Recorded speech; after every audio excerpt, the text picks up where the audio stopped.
Hello everyone, कैसे हो आप सभी। एक बार पुनः आप सभी का स्वागत है हमारे अपने YouTube channel Shiv coaching classes पर। और दोस्तों आज की इस वीडियो में हम देखेंगे क्लास 11 बायोलॉजी एनसीईआरटी चैप्टर 4 में। देखिए दोस्तों, आज का जो हमारा टॉपिक है वो है प्रोटिस्टन कोशिका का नामांकित चित्र।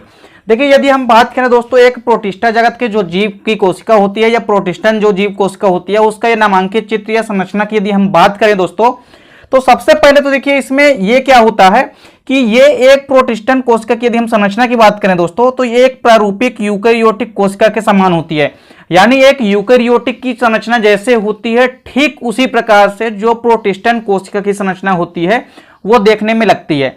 इसमें देखिए झिल्ली युक्त स्पष्ट कोशिकांगों जैसे माइटोकॉन्ड्रिया, गाल्जिकाय, अंतःप्रद्रव्यीय जालिका इत्यादि पाए जाते हैं। देखिए हमने क्या कहा कि यदि हम बात करें एक प्रोटिस्टन कोशिका की संरचना के बारे में, तो इसमें मुख्य रूप से इनकी जो संरचनाएं होती है वो यूकेरियोटिक कोशिकाओं के समान ही होती है, तथा साथ ही साथ इसमें झिल्ली युक्त जो भी कोशिकांग होते हैं जैसे माइटोकॉन्ड्रिया हो गया, गाल्जी बॉडी हो गई, अंतःप्रद्रव्यीय जालिका हो गई इत्यादि पाए जाते हैं। देखिए इसके अलावा यदि हम बात करें तो इनमें स्पष्ट रूप से इसके अलावा केंद्रक भी देखने को मिलता है।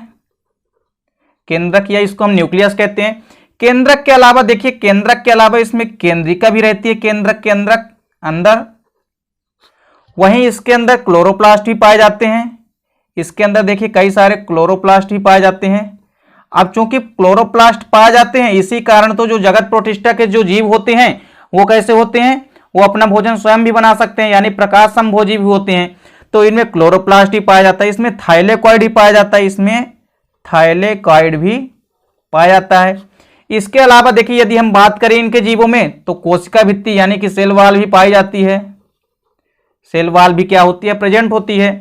वहीं यदि बात करें हम इनमें सेल वॉल के अलावा इनमें सेल मेम्ब्रेन भी पाई जाती है। इनमें सेल मेम्ब्रेन भी पाई जाती है यानी कोशिका झिल्ली भी पाई जाती है इनमें। तो इस प्रकार से देखिए, और इनमें चलन के लिए क्या होती है, कसाभिका या इसमें फ्लैजिला भी पाई जाती है। इनमें फ्लैजिला भी पाए जाते हैं। फ्लैजिला या इनमें कसाभिका जो होते हैं वो पाए जाते हैं, फ्लैजिला या कसाभिका।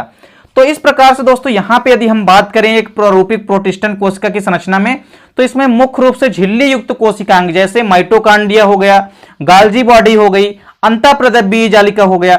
और इसके अलावा दोस्तों हमने आपको जो बताया कि केंद्रक भी हो गया, साथ ही साथ सेल वॉल होती है, सेल मेम्ब्रेन होती है, क्लोरोप्लास्ट होते हैं, फ्लैजिला होते हैं, थाइलेकॉइड होता है। इसके अलावा साथ ही साथ कसाभिकाएं होती है।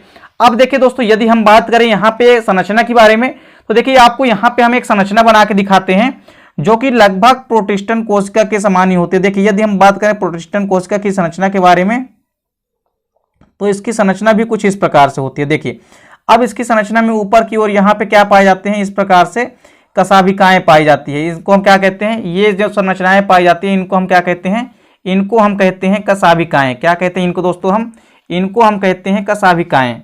ये संरचना जो होती है ये होती है कसाभिका की। अब देखिए इसके द्वारा प्रचलन के लिए इनमें क्या हो गया, कसाभिका। इसके बाद इनके अंदर क्या पाया जाता है, इस प्रकार से केंद्रक की संरचना पाई जाती है। क्या होता है इनके अंदर, केंद्रक भी पाए जाते हैं। देखिए ये इस प्रकार से क्या पाए जाते हैं, इनके अंदर केंद्रक पाए जाते हैं। अब देखिए केंद्रक के अंदर केंद्रिका भी पाई जाती है। तो केंद्रक के अंदर ये देखिए केंद्रिका भी पाई जाती है। अब देखिए इनमें यहां पे एक माइटोकॉन्ड्रिया, अब देखिए इनमें माइटोकॉन्ड्रिया जो कि डबल झिल्ली युक्त होता है, माइटोकॉन्ड्रिया भी इनमें क्या होता है, पाया जाता है, जो कि इनमें ऊर्जाग्रह या पावर हाउस का काम करेगा। तो इनमें माइटोकॉन्ड्रिया भी पाया जाता है, माइटोकॉन्ड्रिया। अब देखिए माइटोकॉन्ड्रिया के अलावा इसमें क्या होते हैं, इनमें क्लोरोप्लास्ट भी पाए जाते हैं। इनमें कई सारे क्लोरोप्लास्ट भी पाए जाते हैं। तो इनमें देखिए क्लोरोप्लास्ट या हरित लवक भी, इनमें क्लोरोप्लास्ट भी पाए जाते हैं। तो ये देखिए ये हो गए क्लोरोप्लास्ट। क्लोरोप्लास्ट के अलावा देखिए कुछ इस प्रकार से संरचनाएं होती है। इसमें इनमें क्या होते हैं, थाइलेकॉइड भी पाए जाते हैं। क्या पाए जाते हैं, थाइलेकॉइड पाए जाते हैं, थाइलेकॉइड। अब देखिए इसकी संरचना में थाइलेकॉइड भी है। और देखिए इसके बाहर की ओर जो एक झिल्ली है इसको हम क्या कहते हैं, ये देखिए कुछ इस प्रकार से। तो देखिए बाहर की ओर की जो ये भित्ति है इसको हम क्या कहते हैं, इसको हम कहते हैं कोशिका भित्ति।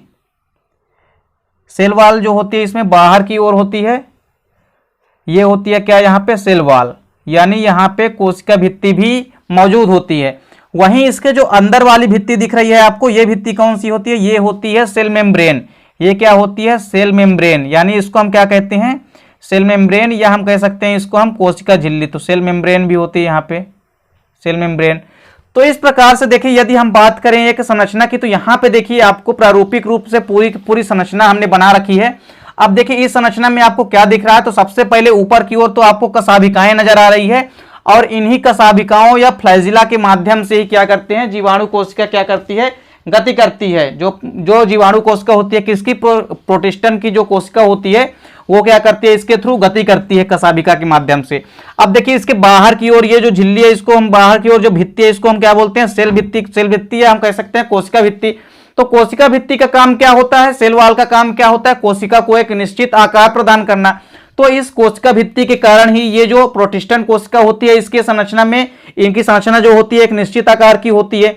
वहीं यदि बात करें इसके अंदर गाल्जी का भी पाया जाता है, देख लीजिए इसके अंदर कई सारे मात्रा में गाल्जी का भी उपस्थित या मौजूद होते हैं। वहीं इसके अंदर स्पष्ट न्यूक्लियस यानी कि केंद्रक भी पाया जाता है, जो कि यूकैरियोटिक का प्रमुख लक्षण होता है। यदि यूकैरियोटिक कोशिका है मतलब उसमें स्पष्ट केंद्रक पाया जाएगा। तो देखिए इनकी कोशिकाओं में स्पष्ट केंद्रक भी पाए जाते हैं। अब इसके अलावा देखिए इसमें एंडोप्लाज्मिक रेटिकुलम यानी अंतःप्रदबीज जालिका भी पाई जाती है। अब देखिए इसके अलावा यहाँ पे थाइलेकॉइड मौजूद होते हैं। थाइलेकॉइड के बगल में आप देख रहे हैं यहाँ पे क्लोरोप्लास्ट की संख्या भी कई सारी संख्या होती है, और क्लोरोप्लास्ट मौजूद है मतलब क्लोरोप्लास्ट के अंदर क्लोरोफिल होगी। अब जब क्लोरोफिल होती है तो इसी कारण, तो दोस्तों क्लोरोफिल के कारण ही क्या होता है, सबसे पहली बात तो इनके क्लोरोफिल के कारण क्या होगा, ये अपना भोजन बना पाते हैं। जैसे ही प्रकाश मिलता है तो इनमें हमने आपको जब पोषण पढ़ाया था तो हमने आपको पहले ही बताया था कि इनमें क्लोरोफिल होता है, जिस कारण से ये प्रकाश संश्लेषी भोजन भी बना लेते हैं, और इस प्रकार से इनमें प्रकाश संश्लेषी भोजन भी पाया जाता है, जिसको हमने पादप संभोजी पोषण भी कहते थे हम उसको। अब देखिए माइटोकॉन्ड्रिया भी होती है, इसमें एनर्जी के लिए माइटोकॉन्ड्रिया होती है, और साथ ही साथ कोशिका झिल्ली भी पाई जाती है। तो इस प्रकार से प्रोटिस्टन कोशिका की नामांकित चित्र में दोस्तों यहाँ पे यदि हम देखें तो हमने आपको क्या बताया, तो सबसे पहले हमने आपको बताया कि एक प्रोटिस्टन कोशिका की जो नामांकित चित्र होता है, इनमें देखिए इनकी जो संरचना होती है वो यूकैरियोटिक कोशिका के समान ही होती है, और इसमें झिल्ली युक्त कोशिकांग जैसे कि माइटोकॉन्ड्रिया हो गए, गोल्गी बॉडी हो गई, अंतःप्रदबीज जालिका हो गया आदि पाए जाते हैं। वहीं दोस्तों हमने आपको क्या बताया, इनमें गमन के लिए कशाभिका या फ्लैजिला पाए जाते हैं। वहीं कोशिका भित्ति इनको एक निश्चित आकार प्रदान करती है। माइटोकॉन्ड्रिया इसमें एनर्जी का स्रोत होता है। केंद्रक इसके अंदर पाया जाएगा, और केंद्रक के अंदर क्या पाया जाता है, केंद्रिका मौजूद होती है। साथ ही साथ क्लोरोप्लास्ट पाए जाते हैं जो कि भोजन के लिए यहाँ पे पोषण का काम करेंगे, भोजन बनाने का। और इसके बाद देखिए प्रोटिस्टन कोशिका का नामांकित चित्र में हमने आपको प्रमुख भाग तो दिखा दिए। इसके अलावा देखिए इसके केंद्रक के चारों ओर केंद्रकीय कला भी मौजूद होती है। देखिए केंद्रक के चारों ओर केंद्रकीय कला भी मौजूद होती है, तथा केंद्रक में केंद्रिका भी उपस्थित होती है, जैसा कि हमने आपको पहले ही बता चुका। और इसके अतिरिक्त अनेक प्रोटिस्ट में प्रचलन के लिए कशाभिकाएं भी पाई जाती है, जो कि हमने यहाँ पे आपको दिखा भी दिया कि इनमें कशाभिकाएं भी पाई जाती है जो कि प्रचलन या गमन के लिए सहायता करती हैं। तो इस प्रकार से दोस्तों इतने सारे प्रमुख भाग जो एक प्रोटिस्टन कोशिका की संरचना में दिखाई देते हैं, तो हमने आपको पूरा डिटेल में करा दिया। उम्मीद करता हूं दोस्तों वीडियो पसंद आई होगी। दोस्तों प्रोटिस्टन कोशिका की जो संरचना है इसका नामांकित चित्र पेपर में पूछ सकता है, तो इसको आप अच्छे से तैयार कीजिए। उम्मीद करता हूं दोस्तों वीडियो पसंद आई होगी। दोस्तों वीडियो अच्छी लगे तो लाइक और कमेंट कीजिए, साथ ही साथ दोस्तों के बीच शेयर कीजिएगा। मिलते हैं दोस्तों नेक्स्ट वीडियो में, तब तक के लिए जय हिंद, वंदे मातरम।